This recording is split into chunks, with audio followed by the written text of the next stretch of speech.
Plaintiff Catalina Flores says 3 weeks after she started dating the defendant, she moved in with him.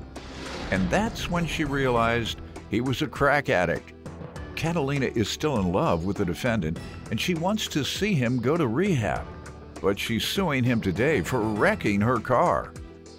Defendant Frederick Thomas admits he's been addicted to crack for 20 years, and as a result, he's been in and out of prison. Frederick says he's never been able to afford rehab, but he would like to get help and turn his life around. All rise. This court is now in session. The Honorable Judge Greg Mathis presiding.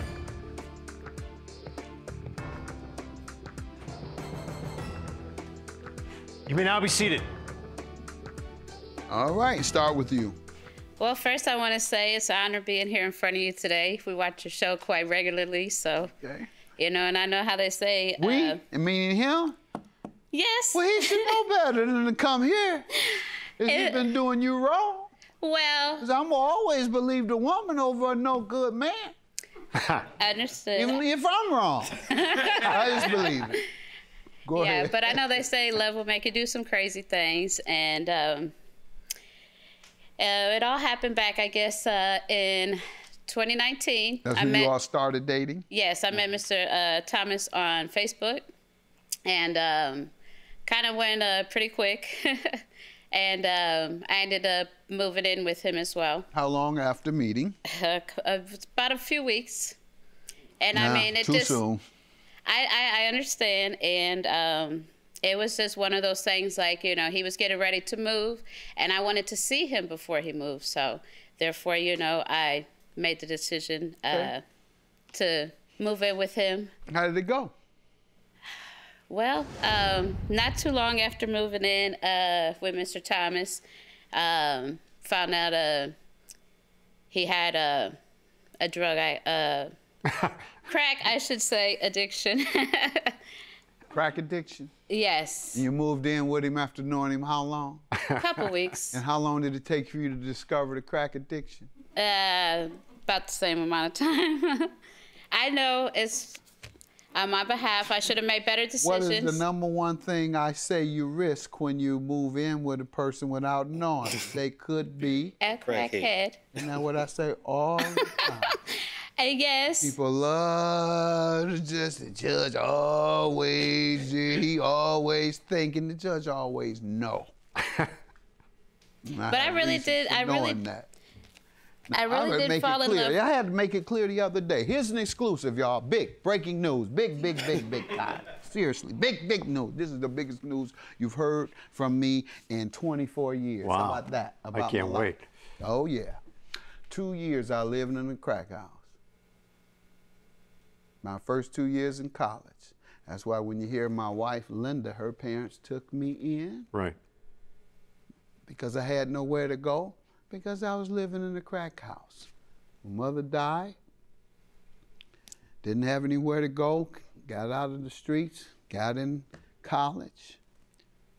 Couldn't afford the dorm. So I had to commute to Detroit from a relative's house.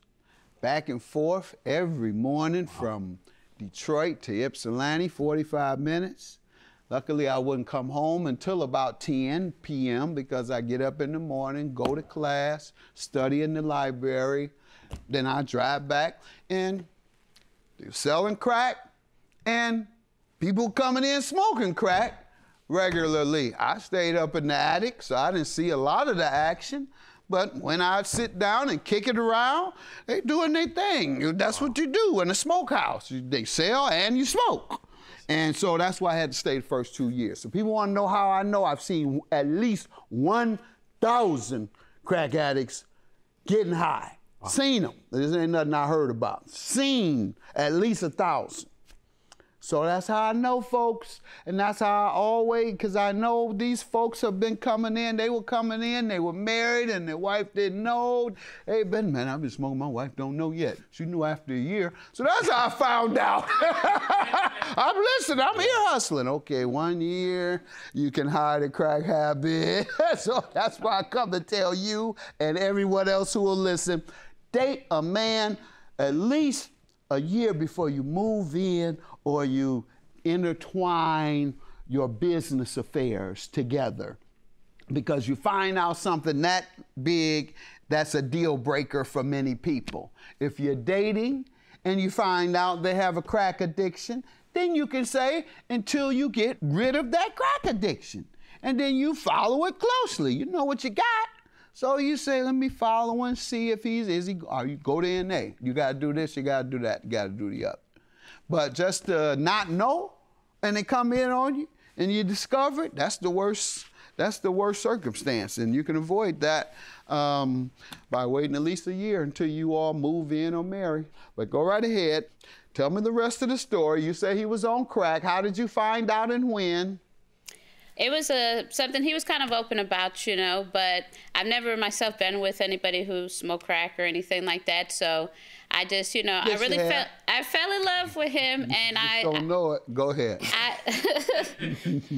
I love him, and I know, you know, like, I overlooked a lot of things because, you know, I see the potential in him and the man who I really met, you know, and fell in love with, and that's who I want, you know, him to get the help and that he needs to be able to be that. Good woman. And what has he said in response to your desire for him to clean himself up? Has he at least acted like he wants to? Well, he's made numerous comments, you know, and thanks to me about, you know, see, I need some help. I know I need some help. And so I'm hoping today we could get that for him. Good, I will if he wants it. Excellent, thank you. To show quite regularly, so, you know, and I know how they say. Meaning him? Yes. Well, he should know better than to come here. Has he been doing you wrong? Well. 'Cause I'm always believe the woman over a no good man. Understood. Even if I'm wrong. I just believe it.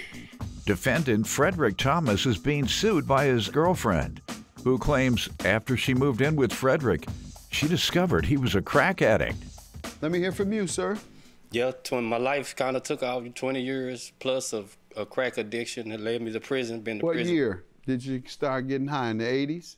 Ooh, no, I'm 46. I say 1995. 95. I would have graduated 93 to when Menace to Society, the movie came And out. how long I remember did you that. stay on crack? You still on it? Since I left Texas, besides prison, you know what I'm saying? Crack is old-fashioned. It is, very. You're the last holdout. Everybody else is on pills, Percocet, heroin, crystal meth, and you still on crack. I definitely. You out of style. If I could promise. I should lock you up just for being out of style.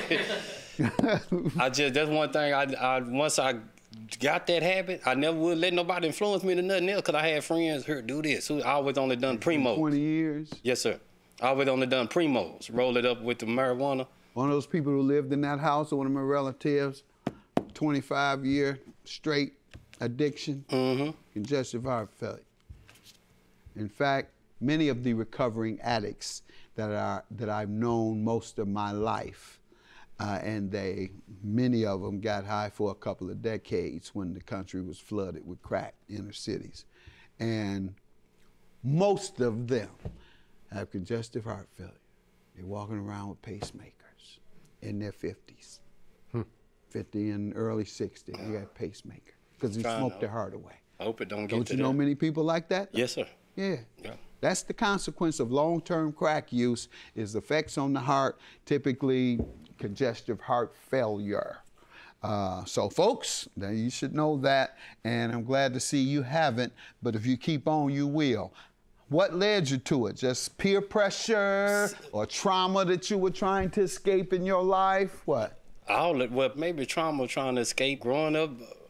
Single mother, but that's hard to say that, because I wouldn't want to put it on my mother, just get peer pressure. Me and my friends having so much of it, we tried everything back then. Crack stuck with me. See, we sold heroin, snorted that. Cocaine, snorted that. Crack, that stuck with me. And it stuck with a lot of my friends. A lot of them end up going, it took us all out, because at the time we were the dealers and the cool people, and then we were sneaking behind everybody back trying it. Heard this story 1,000 times. Go ahead. Sneaking behind everybody back trying it, and then before I know it, I'm a crackhead too. You know, the funniest thing about street guys who become addicted to crack, a lot of drug dealers, the high-level drug dealers became addicted to crack because there was just so much excess. They have 10 kilos laying around the house, so you go dump an ounce out for you and your friends and y'all sit there. But the funniest thing is pimps used to look down on drug addicts. And dope fiend, getting high. Every pimp I knew got hooked on crack. Wow. That's why the prostitution moved into the some massage parlors and some internet. hotels and the internet. Yeah. Because all the pimps got cracked out. They all got, am I right or wrong? Even everybody exactly that right. was That's in what the happened street. with us. And you didn't think, it's kind of like it ain't gonna happen to me. You know what I'm saying? I never get turned. I can try this. I'm strong enough to try this and not get turned out. And before you know it, like I said, I'm hooked, spending the $200 a day like the crack addict. Seen it 1,000 times. All right, what have you been doing? How many times you go to rehab in those 20 years? Prison? Yeah, rehab, period. No, rehab. Oh, never had been to I went to rehab through probation. Because when I found out I had a problem and was trying to look for rehabs, they all asked me, did my mama have insurance? Or did I have insurance? And the only way would go through jail. I went through one time and got my GED in 1997 through a 3-month in, 4-month out rehab. And I didn't really, at the time, I didn't think I had a problem. So I didn't take that serious. By the time I found I had a problem, which would have been maybe when I started having kids and they started getting old and I was abandoning them and hiding from my family and all that, then I would look up rehabs and call places. I didn't talk to plenty of them. And they would all be like, they'll talk to me, interview me, then they'll be like, well, does anybody in your family have $40,000 insurance a year that might can help pay? And I'll be like, no, ma'am. And so I started realizing that the only way I was going to get any kind of quiet sit-down time was going to jail. But you know the black man changed that. President Obama? He did where you can... That was the case. But after his affordable health care, otherwise known as Obamacare, what you're allowed to do is go into a clinic and just present your ID. No, I didn't know that. If you have insurance, fine. If you don't, they still accept it because it's paid by Medicaid to the rehab institution. In the past, rehab institutions had to get grants and foundations and whoever would pay for a rehab institute for them. But when the Affordable Health Care Act, otherwise known as Obamacare, came about, all you had to do was show ID. And just like you do when you go into a clinic to get your blood pressure checked. Yeah, I used it for my health. I didn't know it worked for the... So you know now, and viewers know, and if they're not doing it in your state, call your state legislator, because it's really up to the governor whether they want to honor the rules of Medicaid. So just giving y'all another education.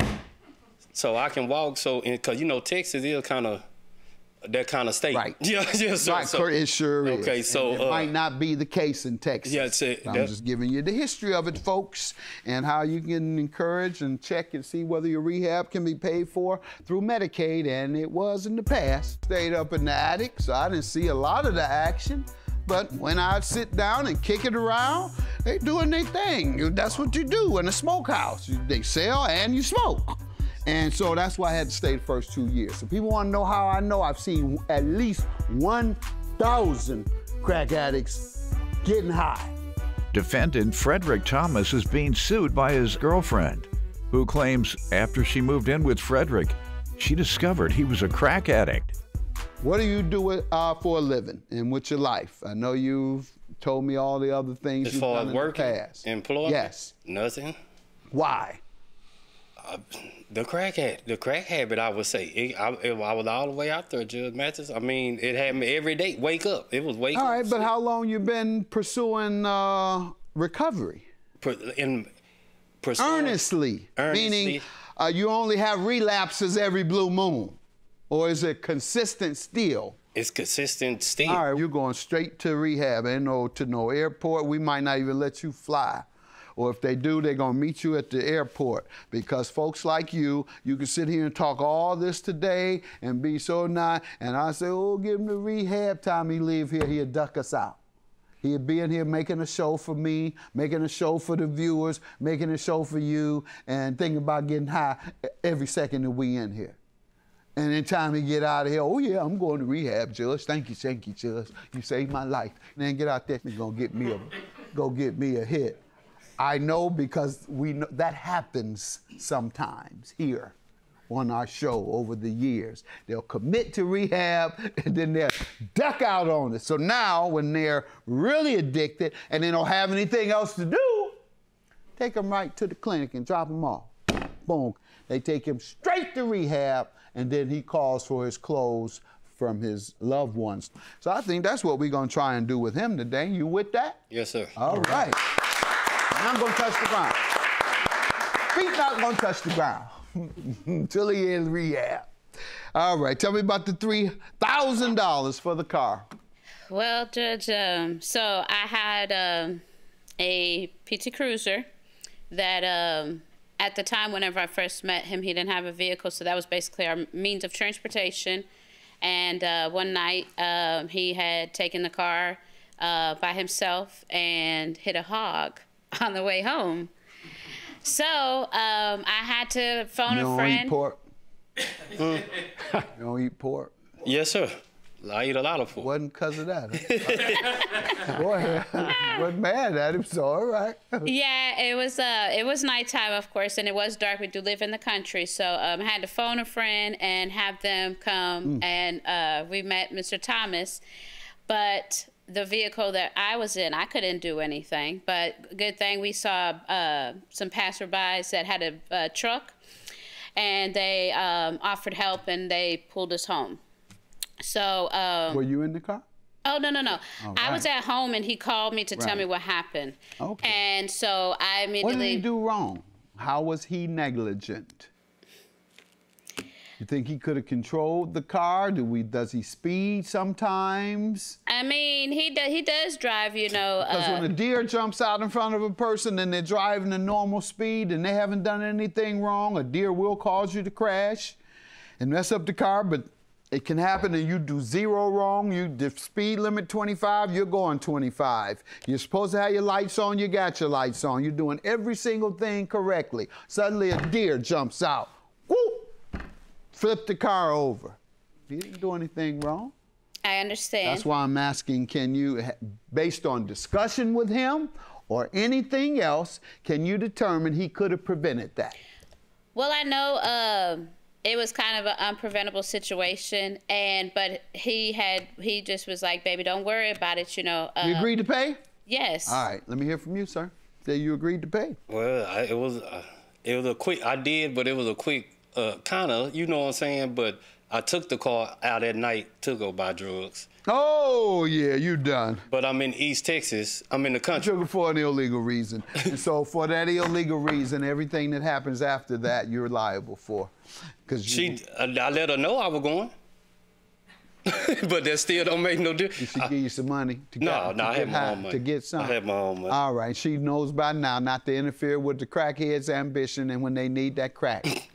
She knows that by now, like most people know. That you will snatch the money, you will snatch the keys, and then she has a crisis on her hand, fooling with you. You too high and paranoid to bring her the keys back to the car or even to come tell her to get the car. So the car just sitting there, you in there getting high, paranoid, looking out the window, imagining people coming, and because you know you took a car, and I'm hitting it on the head. Oh, yeah. Looking out the window. Yeah, so instead, she says, I ain't finna go through all that. And the man come back, I'm just gonna get my money, and that's it. You say he was on crack. How did you find out and when?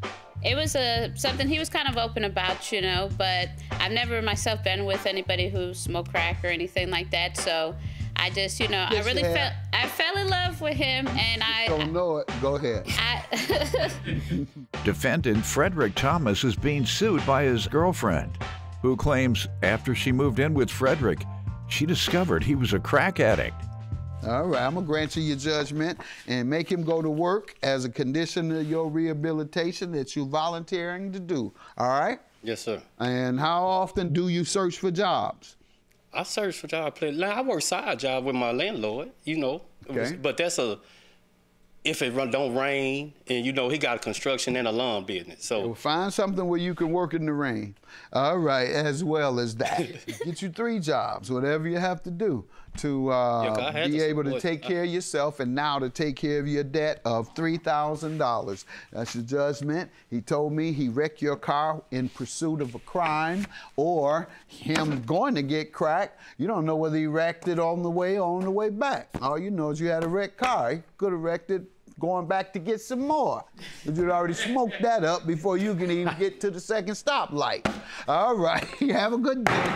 Judgment for the plaintiff. Good luck to you. We're gonna get you in rehab. You're not touching the ground no more until you come out.